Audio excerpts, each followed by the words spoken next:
திருவன் சரணம்.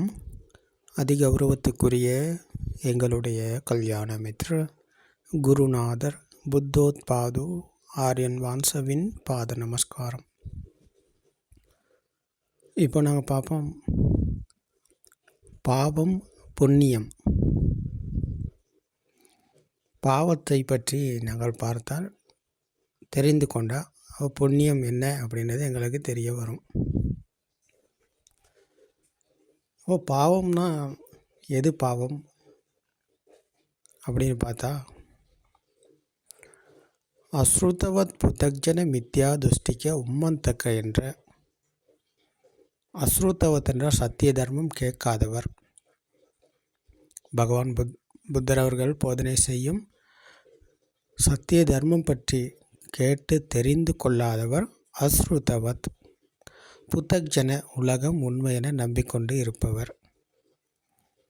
மித்யாதுஷ்டிகனா அப்போ உலகம் உண்மை என நம்பிக்கொண்டு இருக்கும் இந்த மனிதர் உலகம் நிச்சயமாக இருக்குது, அவருக்கு எல்லாமே இருக்குது. இப்போ எல்லாமே இருக்கும்போது அந்த இருக்கிறது என்ற துஷ்டியில் தான் அவர் இருக்கிறார். அப்போ அதுதான் மித்யா துஷ்டி என்று பகவான் புத்தர் அவர்கள் கூறுகிறார்கள். உம்மந்தக்கு என்றால் இவர் பைத்தியக்காரரை போல என்று பகவான் புத்தர் அவர்கள் போதிக்கிறார்கள். அஸ்ருதவத் புத்தக்ஜன மித்யாதுஷ்டிக்க உம்மந்தக்கு என்றால் பைத்தியக்காரரை போல. பைத்தியக்காரர் என்றால் அவர் மூல குழப்பமானவர், அவர் மனநிலை சரியில்லை அப்படின்னு சொல்கிறவங்க தான் நாங்கள் பொதுவாக பைத்தியக்காரர்னு இந்த சமூகத்தில் சொல்கிறோம். சமுதாயத்தில் அப்படித்தான் நீ சொல்கிறோம். மூலக்குழப்பம் அவருக்கு, மனநிலை சரியில்லை அப்படின்றவர் தான் பைத்தியக்காரர்னு சொல்கிறாங்க. அப்படியே நாங்கள் கேள்விப்பட்டிருக்கோம், அப்படி தான் பார்த்துருக்கோம். ஆனால் இந்த சத்தியம் பற்றி தெரிந்து கொள்ளாதவர் பகவான் புத்தர் அவர்கள் கூறுகிறார்கள். பகவான் புத்தர் அவர்கள் போதனை செய்யும் தத்துவம் என்ன அப்படின்னு தெரிந்து கொள்ளாதவர், சத்திய தர்மம் பற்றி கேட்காதவர் அஸ்ருதவத். அவர் பைத்தியக்காரரை போல என்று பகவான் புத்தர் அவர்கள் போதிக்கிறார்கள். சத்திய தர்மம் பற்றி தெரிந்து கொள்ளாத ஒரு மனிதர் பைத்தியக்காரரை போல. ஏன் இப்படி சொன்னார்? எதற்காக இப்படி பகவான் புத்தர் அவர்கள் இப்படியா சொன்னார் அப்படின்னு பார்த்தா, இந்த உலகம் உண்மை என நம்பிக்கொண்டு துஷ்டியில், மித்யா துஷ்டி என்கிறது ஆத்ம துஷ்டியில் இறங்கி பிடித்து கொண்டு இருக்கும் இந்த மனிதன் உலகம் உண்மை என நம்பி போய் கொண்டிருக்கிறார். உலகம் உண்மை என பிடித்து கொண்டிருக்கிறார். அப்போ அந்த பிடிப்பில் இருக்கும் இவருக்கு அதிலிருந்து மீள முடியலை, அதிலிருந்து விடுதலை அடைய முடியலை. அப்போ இல்லாத ஒன்றை இருக்கிறது என்று நினைத்து பிடித்து கொண்டிருக்கிறார். அப்போ இல்லாததை இருக்கிறது என்று நினைத்து பிடித்து கொண்டு இருக்கும் துஷ்டியில் இருக்கும் இந்த மனிதன் பைத்தியக்காரர் என்று பகவான் புத்தர் அவர்கள் போதனை செய்கிறார்கள். அப்போ இந்த பைத்தியத்தனத்திலிருந்து பைத்தியம் எப்படி குணமாகுவது, இந்த பைத்தியத்திலிருந்து நாங்கள் எப்படி சுகம் பெறுவது, பைத்தியம் எப்படி குணமாகும் அப்படின்றது தான், குணமாகணும் எப்படின்றது தான் பகவான் புத்தர் அவர்கள் இங்கே போதிக்கிறார்கள். அப்போது பாவம், இந்த அசுரதவத் புத்தக்ஜன மித்யாதுஷ்டிக உம்மந்தக மனிதர் பாவகனமானவர். அவர் எதை செய்தாலும் அதில் புண்ணியம் கிடையாது என்று பகவான் புத்தர் அவர்கள் போதிக்கிறார்கள். அப்போ இதுதான் கர்ம பூமி. கர்மாவை பற்றி இன்றைக்கி நாங்கள் கதைக்கிறோம். இந்த உலகத்தில் எல்லாமே கர்மாவை பற்றி கதைக்கிறாங்க. இப்போ நாங்கள் பிறந்திருப்பது கர்மாவினால். அப்போ நாங்கள் இன்றைக்கு எங்களுக்கு நல்லது நடந்தால் அது கர்மா, கெட்டது நடந்தால் அதுவும் கர்மா. அப்போ நாங்கள் நல்லது செய்தால் அது எங்களுக்கு நல்லதை தரும், அது நல்ல கர்மா. கெட்டதை செய்தால் இப்போ கெட்டது நடக்கும், எங்கள் கெட்டது எதிர்காலத்தில் கெட்டதை தரும், அது கெட்ட கர்மா என்று இந்த கர்மாவை போதனை செய்கிறார்கள். அப்போது இந்த கர்மாவை போதனை செய்யும் மனிதர்கள் இந்த பகவான் புத்தர் அவர்கள் கூறும் இந்த கர்ம பூமியில் தான் இருக்கிறார். அப்போ உலகம் உண்மை என நம்பிக்கொண்டு வாழும் மனிதன் கர்ம பூமியில் இருக்கிறாரு. அப்போ அவருக்கு இந்த சத்தியம் பற்றி தெரியாது. பகவான் புத்தர் அவர்கள் போதனை செய்யும் இந்த தத்துவம் பற்றி தெரியாது. அப்போ தெரிந்து கொள்ளாதனால, தர்ம போதனைகள் அவர் கேட்காதனால, அவர் இதை தெரிந்து கொள்ளாதனால அவர் உலகம் உண்மை என நம்பிக்கொண்டிருக்கிறார். அப்போது நல்லதை செய்து கெட்டதை செய்து, பாவம் செய்து புண்ணியம் செய்து, புண்ணியம் செய்தால் எங்களுக்கு சொர்க்கம் என்று நினைத்து அவர் தான தர்மங்களை கொடுக்குறாங்க, தானங்களை கொடுக்குறாங்க. இந்த மாதிரி நிறைய காரியங்களை செய்கிறாங்க. அப்போ அது லௌகிக்கம். லௌகிக்கம் என்றால் அது இந்த உலகத்தில் வாழும் மனிதர்கள் மனிதாபிமானம் கொஞ்சம் சரி இருக்குதுன்னு சொன்னால், இந்த மாதிரி பிறருக்கு உதவணும், நன்மை செய்யணும் அப்படின்ற கொஞ்சம் சரி அந்த மனசு இறங்குது. இதுக்கு காரணம் இந்த புண்ணியம் செய்யணுன்றது நோக்கம் காரணம். ஆனால் பகவான் புத்தர் அவர்கள் கூறுகிறார்கள், அது புண்ணியம் கிடையாது. இந்த புத்த சாசனத்தில் அசோக மகாராஜா என்ன செஞ்சார்னா 84,000 வேறு விகாரைகளை அமைத்தார். அதே போல் மல்லிகா தேவி பகவான் புத்தருக்கு அசிதிசி மகாதானத்தை கொடுத்தவர் இந்த மல்லிகா தேவி பகவான் புத்தர் அவர்களுக்கு கொடுத்தார். அப்போ அசிதிசி மகாதானம் என்றால் அதே போல் இன்னொருத்தர் யாருக்குமே அந்த மாதிரி ஒரு தானத்தை கொடுக்க முடியாது.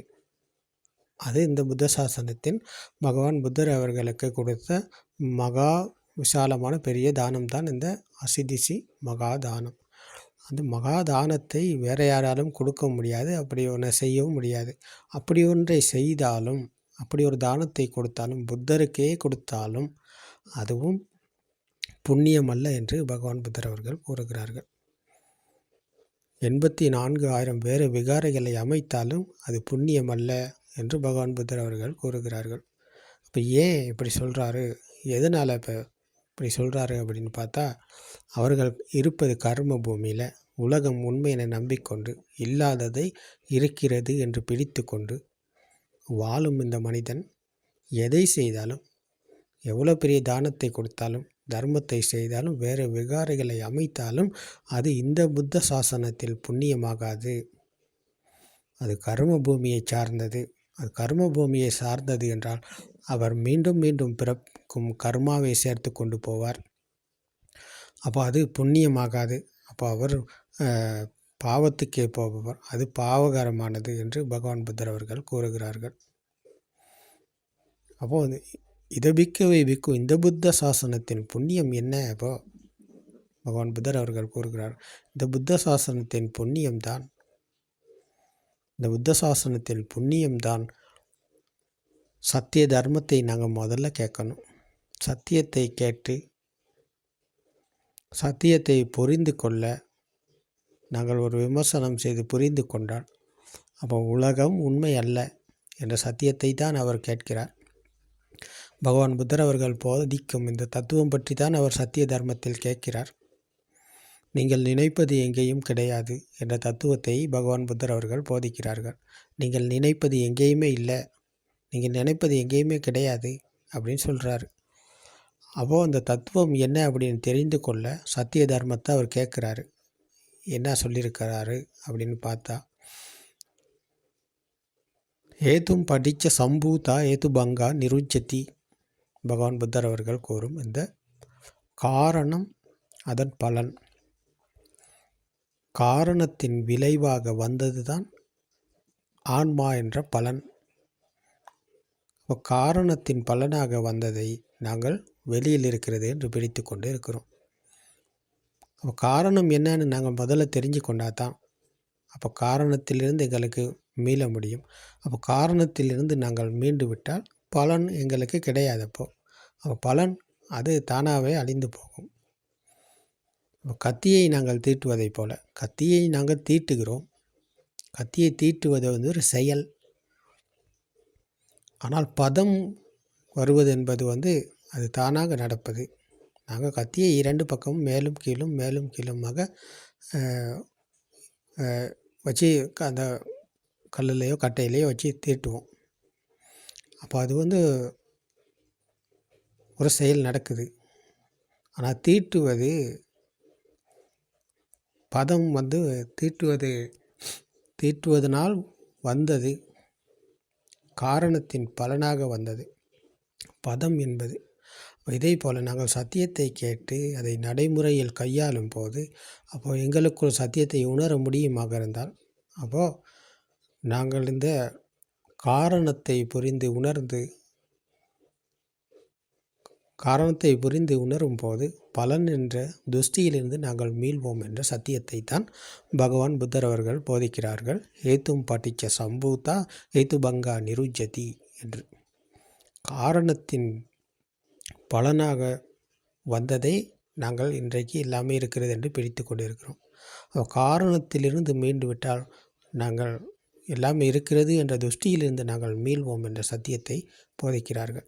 அப்போ இன்றைக்கு உலகம் உண்மையாக இருக்கிறது, நிச்சயமாக இருக்கிறது. பார்ப்பது வெளியில் இருக்கிறது, கேட்பது வெளியில் இருக்கிறது, மூக்குக்கு உணர்வது வெளியில் இருக்கிறது, நாக்குக்கு உணர்வது வெளியில் இருக்கிறது, உடம்புக்கு உணர்வது வெளியில் இருக்கிறது என்று நாங்கள் நினைத்து பிடித்து அந்த பிடிப்பில் வாழ்ந்து கொண்டிருக்கிறோம். அப்போ எல்லாமே இருக்கும்போது அப்போ நானும் இருக்கிறேன். அப்போ இதுதான் ஆன்மா என்ற துஷ்டி. வெளியில் எல்லாமே இருக்குது. பார்ப்பது இருக்குது, கேட்பது இருக்குது, உணர்வது இருக்குது. திட்ட சுத்த முத்த என்று பகவான் புத்தர் அவர்கள் அதைத்தான் கூறினார்கள். திட்ட என்றால் பார்ப்பது, சுத்த என்றால் கேட்பது, முத்த என்றால் உணர்வது. மூக்குக்கு, நாக்குக்கு, உடம்புக்கு உணர்வதைத்தான் முத்த என்று பகவான் புத்தர் அவர்கள் கூறுகிறார்கள். திட்ட சுத்த முத்த. அப்போ மூன்றும் எல்லாமே வெளியில் இருக்கிறது என்று நாங்கள் நினைத்து பிடித்து கொண்டிருக்கிறோம். அப்போ நினைத்து பிடித்து கொண்டிருக்கும் வரைக்கும் நாங்கள் இருப்பது ஆன்மா என்ற துஷ்டியில். அப்போ ஆன்மா என்ற துஷ்டியில் இருந்து மீளத்தான் பகவான் புத்தர் அவர்கள் சத்தியத்தை போதனை செய்கிறார்கள். காரணம் அதன் பலன் என்ற இந்த தத்துவத்தை தத்துவத்தை நாங்கள் கேட்டு அறிந்து கொள்கிறோம். இந்த சத்திய தர்மத்தினூடாக கேட்டு அறிந்து கொண்ட விடயத்தை நாங்கள் நடைமுறையில் கையாளும் போது எங்களுக்குள் இது உறுதியாகுகிறது. இதுதான் உண்மை, இதுதான் சத்தியம் என்ற எங்களால் புரிந்து உணர முடிகிறது. அப்போ உணர்வு பூர்வமாக அந்த உணர்வுக்குள் நாங்கள் விழித்து கொள்ளும் போது வெளி உலகம் எங்களுக்கு உண்மையாகாது. வெளி உலகம் என்பது கண், காது, மூக்கு, நாக்கு, உடம்பு, இதுதான் வெளி உலகம். கண், காது, மூக்கு, நாக்கு, உடம்பு இல்லை என்றால் வெளி உலகம் இருக்கிறதா? எங்கேயாவது யாருக்காவது இருக்குதா? ஒரு டெட் பாடி இருக்குது, இறந்து போச்சு. அந்த டெட் பாடியில் கண் இருக்குது, காது இருக்குது, மூக்கு, நாக்கு, உடம்பு எல்லாமே இருக்குது. அதுக்கு ஏதாவது இருக்குதா? அந்த டெட் பாடிக்கு வெளியில் ஏதாவது இருக்குதா? இல்லை, அப்படி ஒன்று கிடையாது. கண் இருக்குது, ஆனால் அங்கே வர்ணம் தெரியல.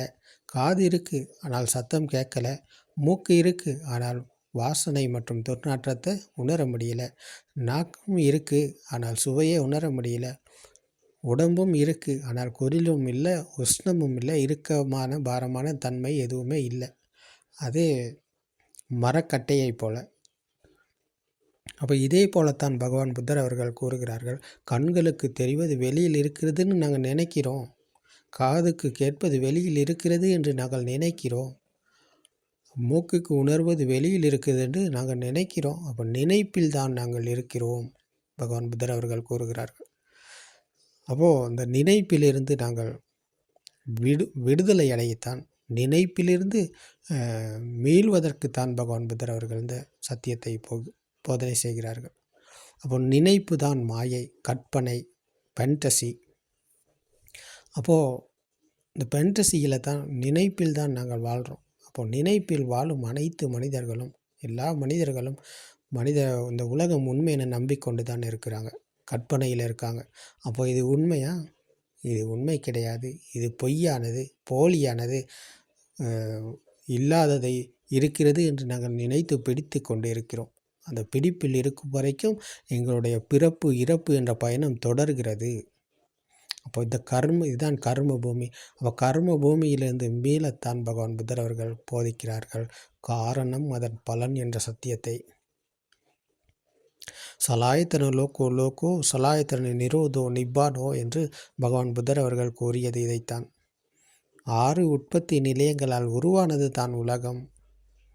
6 உற்பத்தி நிலையத்திலிருந்து நாங்கள் மீண்டு விட்டால், விடுதலை அடைந்து விட்டால் உலகத்திலிருந்து நாங்கள் விடுதலை அடைவோம், அதாவது நிர்வாணம் அடைவோம் என்று பகவான் புத்தர் அவர்கள் போதிக்கிறார்கள். 6 உற்பத்தி நிலையங்களால் உருவானது தான் உலகம். அப்போ உற்பத்தி நிலையங்களிலிருந்து நாங்கள் மீண்டு விட்டால், விடுதலை அடைந்து விட்டால் நிர்வாணம் அடைவோம் என்று பகவான் புத்தர் அவர்கள் போதிக்கிறார்கள்.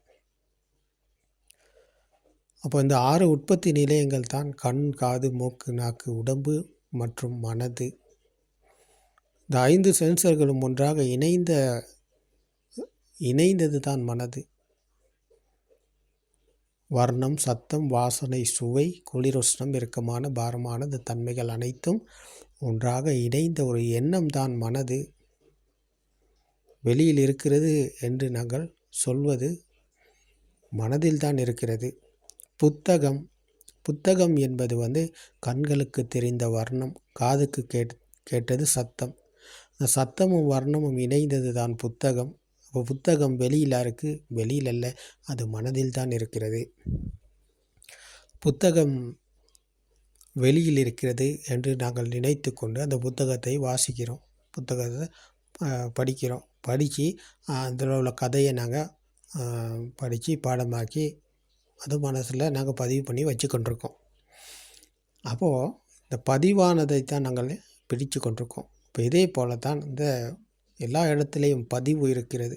அந்த பதிவில் தான் நாங்கள் அப்போது வாழ்கிறோம். அப்போது மாமரம் என்கிற போது மாமரத்தை பற்றின ஒரு கற்பனை கதை எங்கள் மனதில் பதிந்து இருக்கிறது. அம்மா என்கிற போது அம்மா என்ற பதிவு எங்களுடைய மனதில் பதிந்து இருக்கிறது. அப்போது அம்மாவை பற்றி நாங்கள் கேட்டால் அம்மாவை பற்றின கற்பனைகள் ஏராளமாக நாங்கள் சொல்கிறோம், வர்ணிக்கிறோம், கவிதையாக இன்றைக்கி எழுதுகிறோம். அப்போ இது எல்லாமே எங்கே இருக்கிறதுன்னு பார்த்தா மனதில் அந்த நாங்கள் போட்டுக்கொண்டதை பிடித்து கொண்டு நாங்கள் வளர்த்து இதை வைத்து இறுக்கி பிடித்து கொண்டிருக்கிறோம். அப்போ இது எல்லாமே கற்பனை தானே. அப்போ கற்பனையில் தான் அப்போ நாங்கள் இருக்கிறோம். அம்மா என்பவர் புத்தகம் என்பது சத்தமும் வர்ணமும் இணைந்தது, கண்ணும் காதும் இணைந்தது.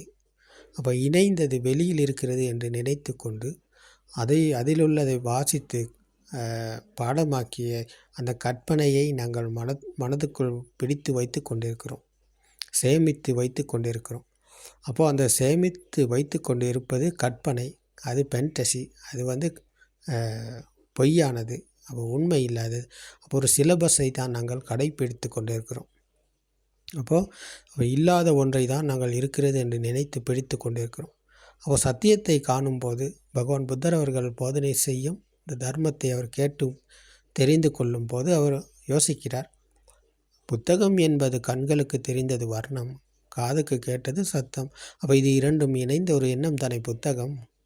அப்போ புத்தகத்தில் எது எழுதியிருந்தாலும் என்ன எழுதியிருந்தாலும் அம்மா அப்பா, வீடு, காசு, தங்கம் அப்படின்னு எதை எழுதியிருந்தாலும் புத்தகத்தில் அவை அனைத்தும் எண்ணங்கள் தானே. அப்போ புத்தகத்தில் உள்ள எண்ணங்கள் புத்தகத்தில் எழுதியிருப்பதை போலத்தான் நாங்கள் பார்ப்பதும் கேட்பதும் உணர்வதும் எல்லாமே இருக்கிறது என்று நினைக்கிறோம். அந்த புத்தகத்தில் உள்ள கற்பனை கதையை போல. புத்தகத்தில் எழுதியது வெளியில் இருக்குதா? இல்லை. அப்போது கண்களுக்கு தெரிவது வெளியில் இருக்கா? இல்லை. காதுக்கு கேட்பது வெளியில் இருக்கா? இல்லை. அப்போ எல்லாமே நாங்கள் நினைத்து கொண்டிருக்கிறோம்.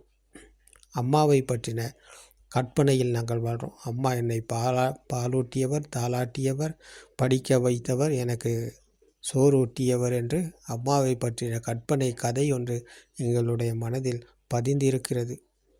அப்போ இந்த பதிவானது கற்பனை என்று எங்களுக்கு தெரிய மாட்டேங்குது. அப்போ கற்பனையில் நாங்கள் வாழ்கிறோம், கற்பனையில் இருக்கிறோம். அம்மா இல்லாமல் என்னால் இருக்க முடியாது, அம்மா இல்லாமல் நான் வாழவே மாட்டேன் அப்படின்ற அம்மா என்ற உலகத்தில் அவர் இறங்கி பிடித்து கொண்டிருக்கிறார். அப்போ அம்மா என்ற உலகம் உண்மையா?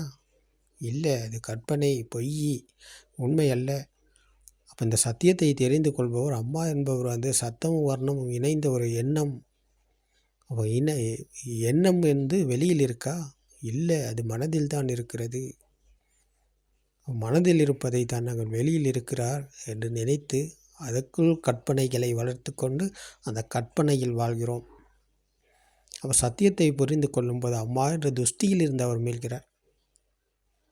புத்தகம் என்ற துஷ்டியில் இருந்து அவர் மீள்கிறார். அப்போ அவர் மீள்வது ஆன்மா என்ற துஷ்டியிலிருந்து தான் மீள்கிறார். அப்போ சத்தியத்தை காணும்போது தான் அவருக்கு இந்த மீளல் இங்கே நடக்கிறது. ஏதும் படித்த சம்பூதாயத்து பங்கா நிருஜதி. காரணத்திலிருந்து மீளும் போது பலன் என்ற ஆத்ம துஷ்டியில் இருந்து அவர் மீள்கிறார். காரணத்தை புரிந்து கொள்ளணும். காரணத்தை புரிந்து கொண்டால்தான் பலன் என்ற ஆத்ம துஷ்டியை எங்களுக்கு புரிந்து கொள்ள முடியும். அப்போதான் எங்களுக்கு அதில் மீள முடியும்.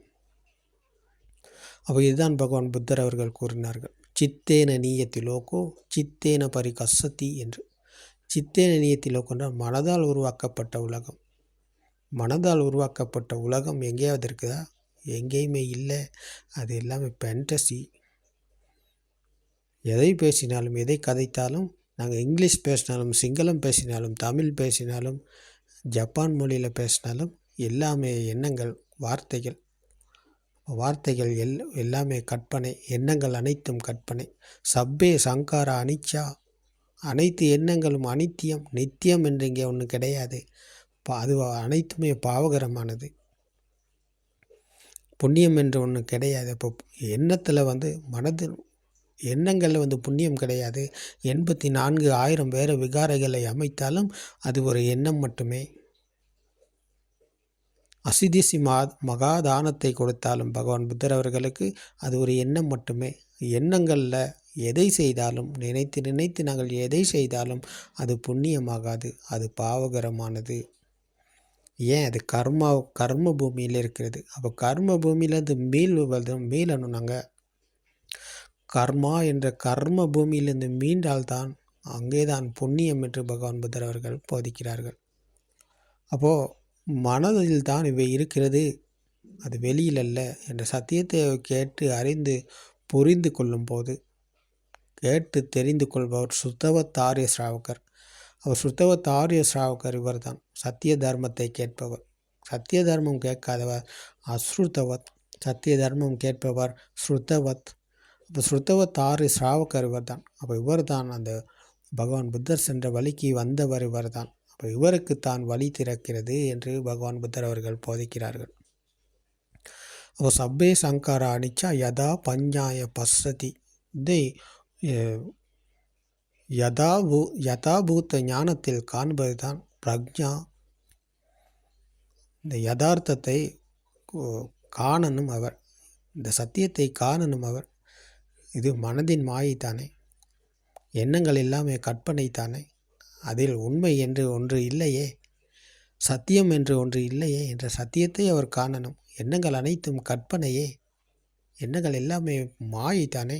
அது மனதில் தானே இருக்கிறது என்ற சத்தியத்தை அவர் காணணும். காண்பது தான் யதாபூத்த ஞானம் என்று பகவான் புத்தர் அவர்கள் கூறுகிறார். யதார்த்தத்தை காண்பது தான் யதாபூத்த ஞானம். அந்த யதார்த்தத்தை காண்பவருக்கு தான் சத்தியம் தெரியும். அவருக்குத்தான் இந்த சத்தியம் என்ன, இது என்ன உண்மை, என்ன நடக்கிறது, இங்கே என்ன நடந்து கொண்டிருக்கு அப்படின்றது அவர் தான் காண்றாரு. அப்போ அவருக்கு தெரிவது தம்ம சக்குசை என்ற சத்தியத்தை காணும் கண்ணொன்று அவருக்கு திறக்கிறது.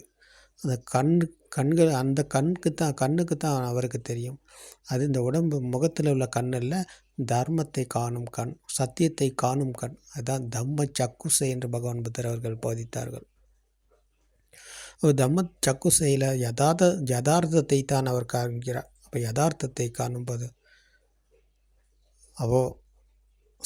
யதா பஞ்ஞாய பஸ்ஸதி. இந்த பிரக்ஞா என்ற விழிப்புணர்வு அங்கே தான் இருக்குது. அது ஒரு எண்ணம் கிடையாது, விழிப்புணர்வு.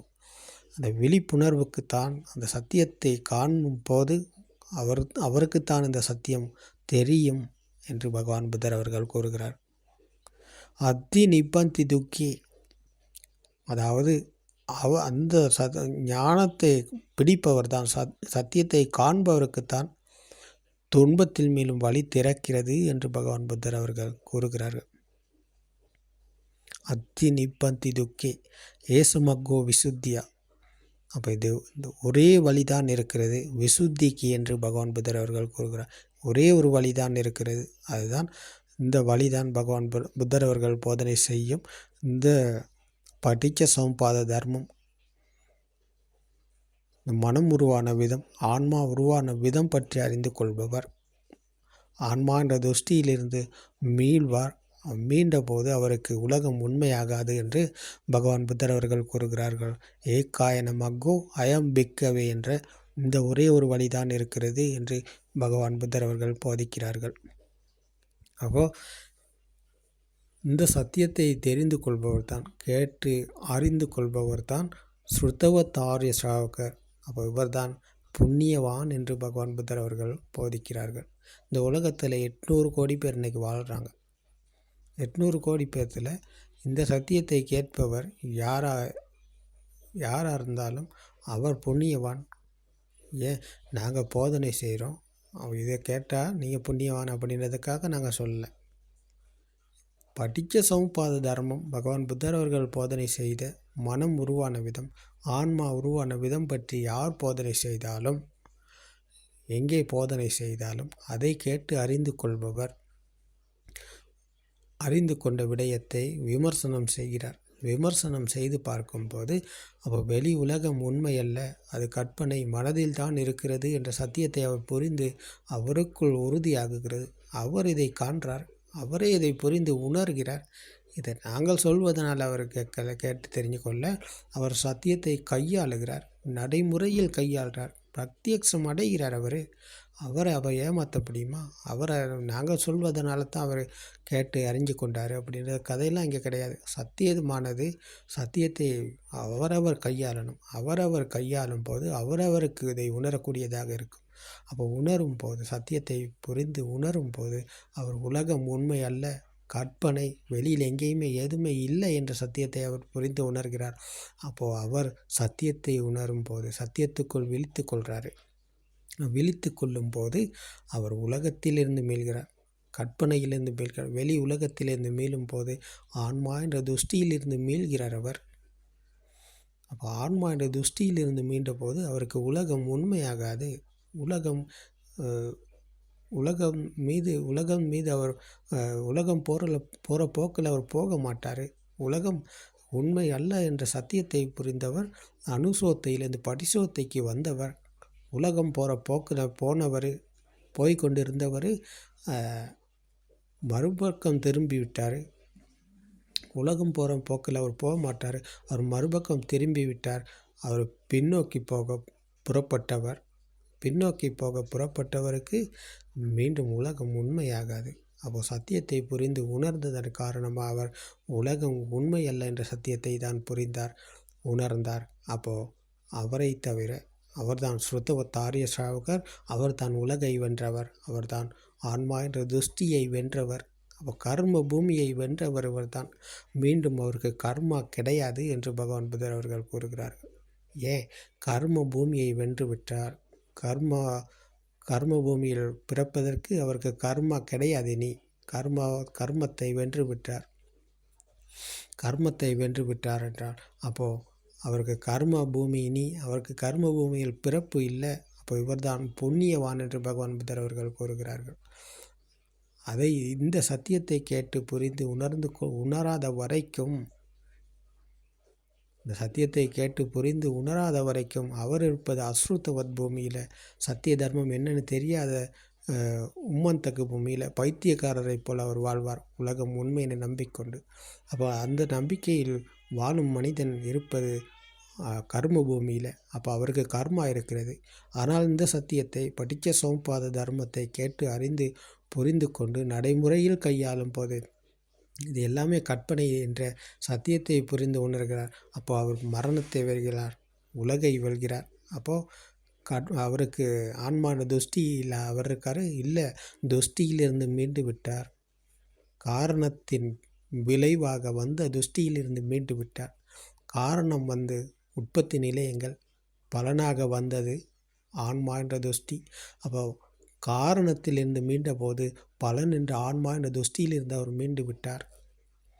கண், காது, மூக்கு, நாக்கு, உடம்பு என்கிற உற்பத்தி நிலையங்களால் உருவானது தான் மனது. காரணத்தின் பலனாக வந்தது தான் மனது. அதுதான் ஆன்மா. அப்போ ஆன்மா என்று ஒன்று இங்கே இருக்கா? இல்லை. வெளியில் ஏதாவது இருக்கா? புத்தகம் வெளியில் இருக்கா? அம்மா வெளியில் இருக்காங்களா? இல்லை. எது இருக்குது வெளியே? எதுவுமே வெளியில் இல்லை. அப்போ நாங்கள் எல்லாமே நினைச்சு கொண்டிருக்கோம். அப்போ நினைப்பது எங்கேயும் இல்லை என்ற சத்தியத்தை அவர் புரிந்து கொள்கிறார். அப்போ நாங்கள் நினைச்சு கொண்டிருந்தது வெளியில் எங்கேயாவது இருக்கா? இல்லை. எங்கேயுமே இல்லை. எதுவுமே இல்லை. அப்போ எங்கேயும் ஏதும் இல்லை என்றால் அப்போது மனதை அவர் புரிந்து கொள்ளுகிறார். எல்லாமே மனதில் தானே இருக்குது. நாங்கள் எல்லாமே நினச்சிக்கிட்டு தானே இருக்கோம். அப்போ நினைப்பிலிருந்து அவர் விடுதலை அடைகிறார். வெளி உலகத்திலிருந்து மீள்கிறார். கர்ம பூமியிலிருந்து மீள்கிறார். மீண்டும் அவருக்கு கர்மா இருக்காப்ப? மீண்டும் அவருக்கு கர்மா கிடையாது. கர்ம பூமியை வென்றவர் தான். அப்போ இவரைத்தான் பகவான் புத்தர் அவர்கள் புண்ணியவான் என்று பகவான் புத்தர் அவர்கள் கூறினார்கள். இப்போ இவர் தான் மகா முனிவர் என்று கூறினார். இவரைத்தான். அவரை தவிர இந்த உலகத்தை உண்மையை நம்பிக்கொண்டு வாழும் மனிதர்கள் அத்தனை பேரும் இருப்பது கர்ம பூமியில். அப்போ அவர்கள் போவது மரணத்தை நோக்கி. அவர்களுக்கு மரணம் இருக்கிறது. அவர் பிறப்பு இறப்பு என்ற பயணத்தை தொடர்ந்து போய்கொண்டே இருப்பார். அவருக்கு இதில் முடிவே இல்லை. ஏன்? சத்தியம் உண்மை என்னென்னு தெரிந்து கொள்ளாத வரைக்கும், அதை புரிந்து கொள்ளாத வரைக்கும் நாங்கள் இருப்பது கற்பனையில், பொய்யில். பொய்யான வாழ்க்கையை வாழும் நாங்கள் போவது பொய்க்கே. உண்மை என்ன தெரிந்து கொள்ளாத நாங்கள் பொய்யான கற்பனையில் இருக்கும் நாங்கள் போவது கற்பனையான பொய்யான வாழ்க்கைக்கு. அப்போ அவருக்கு துன்பம்தான். அப்போ அசிதி சமாதானத்தை கொடுத்தாலும் 84,000 வேறு விகாரைகளை அமைத்தாலும் வேலையில் அங்கே புண்ணியம் கிடையாது. அது பாவகரமானது. ஏன்? பாவகரமான பூமியில் இருந்தவர் மீளலன்னு சொன்னால் அங்கே புண்ணியம் இல்லை. அவர் அடுத்த பிறவியில் மானிய மக்கரோ அதிமானிய கொக்குரோ என்பதைப் போல குரங்காகவோ நாயாகவோ பிறப்பார் என்று பகவான் புத்தர் அவர்கள் போதிக்கிறார்கள். அப்போது சுஞ்ஞதோ லோகோ அவேகஸ் மோகராஜ சதாசதோ அத்தானுதிட்டி ஊவச்ச மச்சுராஜா நபசதி என்று பகவான் புத்தர் அவர்கள் போதனை செய்தார். இதைத்தான் சுஞ்ஞம். இந்த உலகத்தில் எதுவும் இல்லை, ஒன்றும் இல்லை. நாங்கள் எல்லாமே நினைச்சு கொண்டிருக்கோம். அப்போ நினைப்பிலிருந்து நாங்கள் மீண்டு விட்டால் ஏதும் இல்லை, ஒன்றும் இல்லை. அப்போ எல்லாமே சுஞ்ஞம் என்று பகவான் புத்தர் அவர்கள் கூறுகிறார்கள். அப்போ இந்த சத்தியத்தை புரிந்து உணர்ந்து உணர்வுக்குள் விழித்து கொண்டு பிரத்யக்ஷம் அடைந்த போது அவருக்கு எங்கேயும் ஏதும் இல்லை. அப்போது எல்லாமே சுஞ்ஞம். அப்போது சுஞ்ஞம் என்ற சத்தியத்தை புரிந்து கொண்டவர், உணர்ந்தவர், அவருக்கு எதுவும் எங்கேயும் இல்லை என்றால் அப்போ எல்லாமே எதுவுமே இல்லை. அப்போது ஒன்றுமே இல்லை. எதுவுமே ஒன்றுமே இல்லை. அப்போ சத்தியத்தை புரிந்து கொண்ட சுபாவம். அப்போது எங்கேயும் ஏதுமே இல்லை என்றால் அப்போ அவர் அங்கே ராக தேச மோகம் இல்லை, ஆசை கோபம் மாயை இல்லை. மாயையிலிருந்து மீண்டவர், ஆசையிலிருந்து மீண்டவர், கோபத்திலிருந்து மீண்டவர். அப்போ அவருக்கு விருப்பம் இல்லை, வெறுப்பும் இல்லை.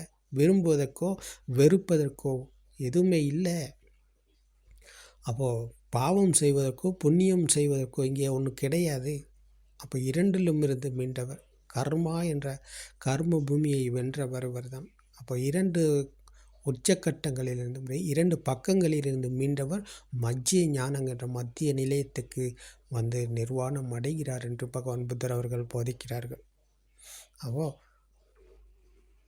அத்தானுதிட்டிங் வச்ச மச்சுராஜா நபசதி, இந்த ஆத்ம துஷ்டியை வென்றவர் மரணத்தை வெல்வார் என்று பகவான் புத்தர் அவர்கள் போதனை செய்தார்கள். இதைத்தான் ஆத்ம துஷ்டியை வென்றால் மரணத்தை அவர் வெல்வார் என்று. அப்போ ஆத்ம துஷ்டியை தான் நாங்கள் புத்தகம் வெளியில் இருக்கிறது என்று நினைத்து கொண்டிருந்தது. அதுதான் ஆன்மா என்ற துஷ்டி. அப்போ புத்தகம் வெளியில் அல்லாது மனதில் தான் இருக்கிறது. அது ஒரு எண்ணம் என்ற சத்தியத்தை அவர் புரிந்து கொள்ளும் போது, நடைமுறையில் கையாண்ட அவருக்குள் இது உறுதியாகும் போது அப்போ புத்தகம் வெளியில் அல்ல என்ற சத்தியத்தை அவர் புரிந்து உணர்கிறார். உணர்வுக்குள் விழித்து கொள்ளும் போது அப்புத்தகத்திலிருந்து மீள்கிறார். அப்புத்தகத்திலிருந்து மீண்டவர் கர்ம பூமியிலிருந்து மீள்கிறார்.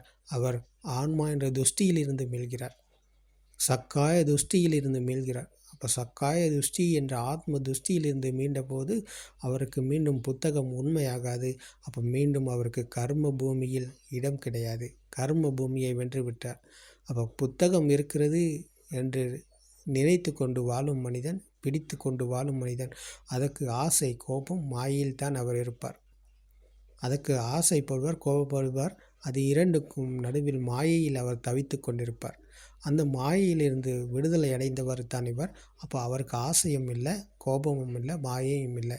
ஏன்? புத்தகம் என்பது மனதில் தான் இருக்குது. அது ஒரு எண்ணம்.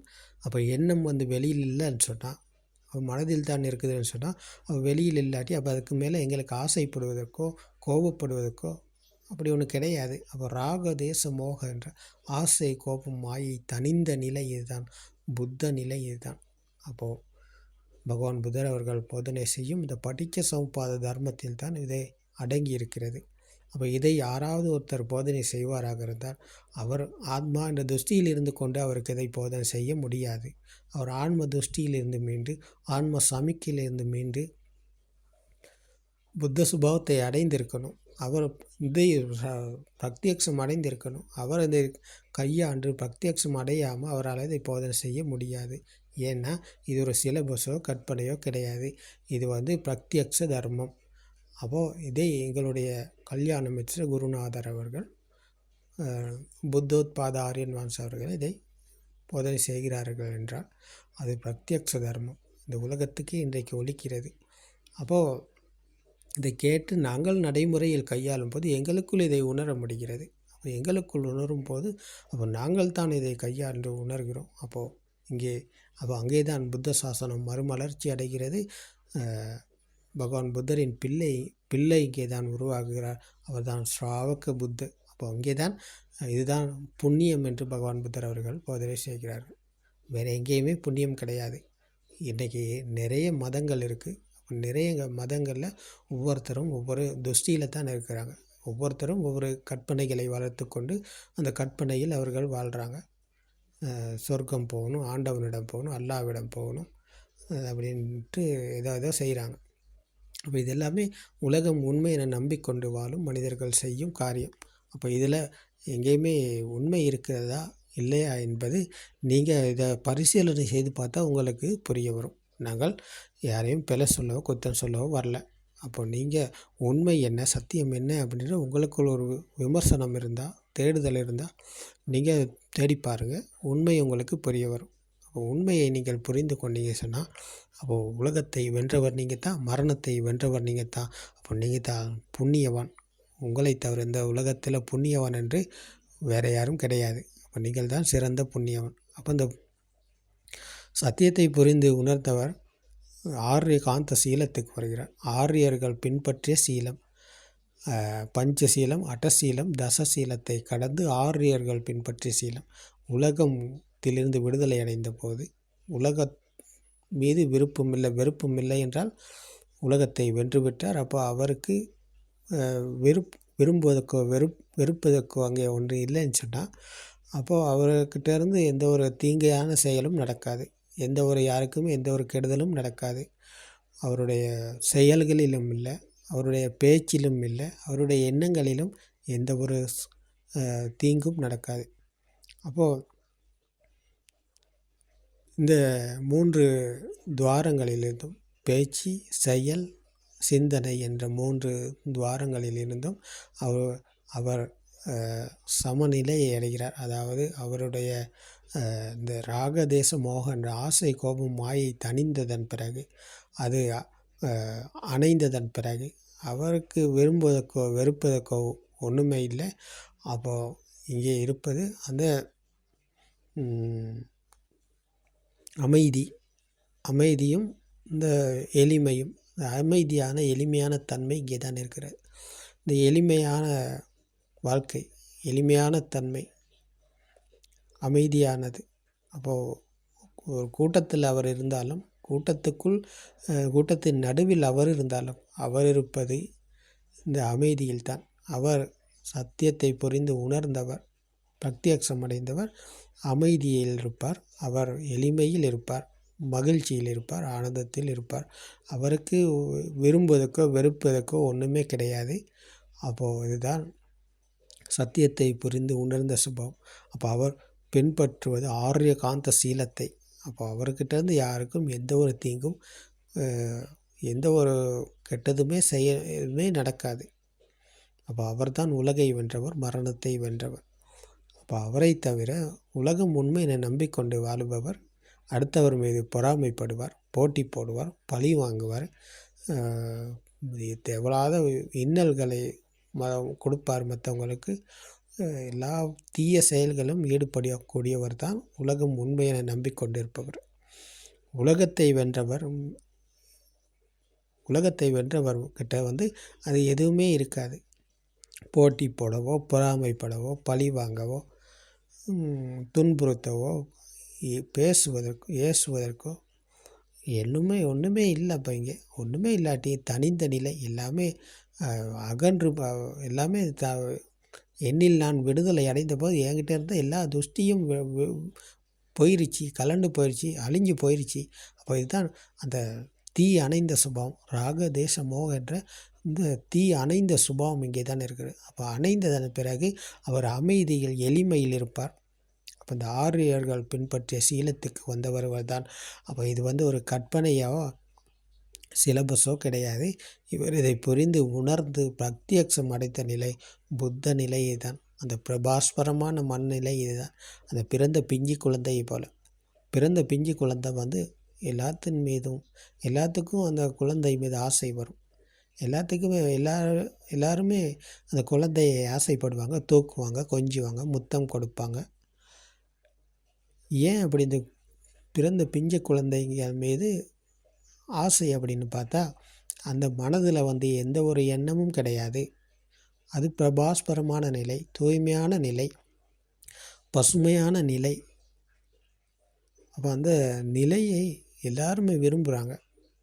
குழந்தையை தூக்குவாங்க, கொஞ்சுவாங்க, முத்தம் கொடுப்பாங்க. அந்த மாதிரி அந்த குழந்தைய ரொம்ப விரும்புவாங்க. என்ன காரணம்னு சொன்னால் இதுதான் காரணம். அங்கே மனசில் எதுவுமே இல்லை, அந்த குழந்தையின் மனசில் எதுவுமே இல்லை. தூய்மை, அந்த பாலை போல் சுத்தமானது, பரிசுத்தமானது. அந்த பரிசுத்த நிலையான அந்த பிரபாஸ்வரமான நிலையை போல தான் இந்த சத்தியத்தை புரிந்து உணர்ந்து பிரத்யக்ஷம் அடைந்த போது அவர் புத்த சுபாவத்தை அடைகிறார். புத்த சுபாவத்தை அடைந்ததன் பிறகு அவர் அந்த குழந்தையை போல, பால் குடிக்கும் பிஞ்சு குழந்தையை போல பிரபாஸ்வரமான மனநிலை. அவர் தெளிவாக இருப்பார், ரொம்ப தெளிவாக இருப்பார். நீரை போல இந்த சுத்தமானவர், பரிசுத்தமானவர். அவர் பேச்சிலும் எந்த ஒரு தீங்கும் நடக்காது, யாருக்கும் செயலிலும் எந்த ஒரு தீங்கும் நடக்காது. அவருடைய எண்ணங்களும் யாரையும் பழி வாங்கணும், யாரையும் யார் மீதும் பொறாமைப்படவோ எந்த ஒரு எண்ணமும் அவர்கிட்ட கிடையாது, வராது. ஏன்? சத்தியத்தை உணர்ந்து பிரத்யக்ஷம் அடைந்தவும் உலகத்தை வெல்கிறார். உலகத்தை வென்றபோது அவருக்கு உலகம் உண்மை இல்லை என்று சொன்னால், அப்போ தெரிவது வெளியில் இல்லை, கேட்பது வெளியில் இல்லை, உணர்வது வெளியில் இல்லை. அப்போது திட்டே திட்டமஸ்தம் பவிஷதி, சுத்தே சுத்தமத்தம் பவிஷதி, முத்தே முத்தமத்தம் பவிஷதி என்ற பகவான் புத்தர் அவர்கள் கூறிய, கேட்டது மட்டும்தான், பார்த்தது மட்டும்தான், உணர்ந்தது மட்டும்தான். உணர்ந்தது வெளியில் இருக்குது என்ற துஷ்டிக்கு அவர் போக மாட்டார். பார்ப்பது வெளியில் இருக்கிறது என்ற துஷ்டியில் அவர் இல்லை. கேட்பது வெளியில் இருக்கிறது என்ற துஷ்டியில் அவர் இல்லை. அப்போது இந்த துஷ்டிகளில் இருந்து மீண்ட போது அவர் பார்ப்பது மட்டும்தான். பார்ப்பது தெரியுது, கண்ணுக்கு தெரியுது வர்ணம், அதை நிப்பாட்ட முடியாது. கண்ணை மூடிக்கிட்டு இருக்கலாது, கண்ணை மூடிக்கிட்டு இல்லை இருப்பார். அவர் கண்ணை திறந்து எல்லாத்தையும் பார்ப்பார். வழக்கம் போல் எல்லா காரியமும் நடக்கும், பேசுவார், தொழில் செயல்படுவார். எல்லா வேலைகளும் அவர் வழக்கம் போல் எல்லாமே நடக்கும். கண்களுக்கு தெரிவது வழக்கம் போல் தெரியும், காதுக்கு கேட்பது வழக்கம் போல் கேட்கும். அப்போ அவருடைய செயல்பாடுகள் எல்லாமே வழக்கம் போல் நடக்கும். அப்போ உணர்வது எல்லாமே இதே போல் இருக்கும். ஆனால் அது வெளியில் இருக்குது, கண்களுக்கு தெரிவது வெளியில் இருக்குது. அதை அடையணும், அதை தன் வசப்படுத்தி கொள்ளணும், அதை பெற்றுக்கொள்ளணும். அதை ஏதாவது சூழ்ச்சியை செஞ்சு அதை தன் வசப்படுத்தி கொள்ளணும் அப்படின்ற துஷ்டியில் அவர் இல்லை. துஷ்டியிலிருந்து மீண்டவருக்கு அது இருந்தாலும் ஒன்று தான், இல்லை என்றாலும் ஒன்று தான். அப்போ 2 கட்டங்களிலும் 2 பக்கங்களிலிருந்தும் மீண்டபோது அப்போ அங்கே விரும்பவும் இல்லை, வெறுக்கவும் இல்லை, சமநிலையை அடைந்தவர், புத்த சுபாவத்தை அடைந்தவர். அப்போ இந்த சத்தியத்தை புரிந்து உணராத வரைக்கும் நாங்கள் இருப்பது பாவகரமான பூமியில். அவர் எந்த தர்மத்தை கொடுத்தாலும், எவ்வளோ பெரிய அசிதிசி தானத்தை கொடுத்தாலும், 84,000 வேறு விகாரைகளை அமைத்தாலும் அவர் இருப்பது பாவகரமான பூமியில். பாவகரமான பூமியிலிருந்து மீள்வதற்கு அவர் சத்திய தர்மம் என்னென்னு கேட்டு தெரிந்து கொள்ளணும். கேட்டு தெரிந்து கொள்பவர் தான் ஸ்ருதவத் ஆரிய ஸ்ராவகர். அவர் ஸ்ருதவத் பாவையில் தான் இந்த சத்திய தர்மம் விவரித்தோ விஜட்டித்தோ என்று பகவான் புத்தர் அவர்கள் கூறினார். இது கேட்டு அறிந்து கொள்பவர் தான் புரிந்து கொள்கிறார். அப்போ இது வெளிவருவது, அதாவது பாதை திறப்பது இவருக்குத்தான், வழி திறப்பது இவருக்குத்தான். விவரித்தோ விஜட்டித்தோ, கேட்பவருக்குத்தான் வழி திறக்கும், கேட்காதவருக்கு வழி திறக்காது. அப்போ கேட்டு அறிந்து கொண்ட விடயத்தை நாங்கள் புரிந்து உணர்வோமாக இருந்தால், நடைமுறையில் கையானதை உணர்வோமாக இருந்தால், கர்ம பூமி என்ற காம பூமியிலிருந்து நாங்கள் விடுதலை அடைவோம். பாவகரமான பூமியிலிருந்து நாங்கள் விடுதலை அடைவோம். சத்தியத்தை புரிந்து உணர்ந்து புண்ணியவானாகுவோம். புண்ணிய மிக்க மகா முனிவராகவும். அப்போது சத்திய தர்மம் உங்களுக்கும் துணையாக இருக்கும். திருவன் சரணம்.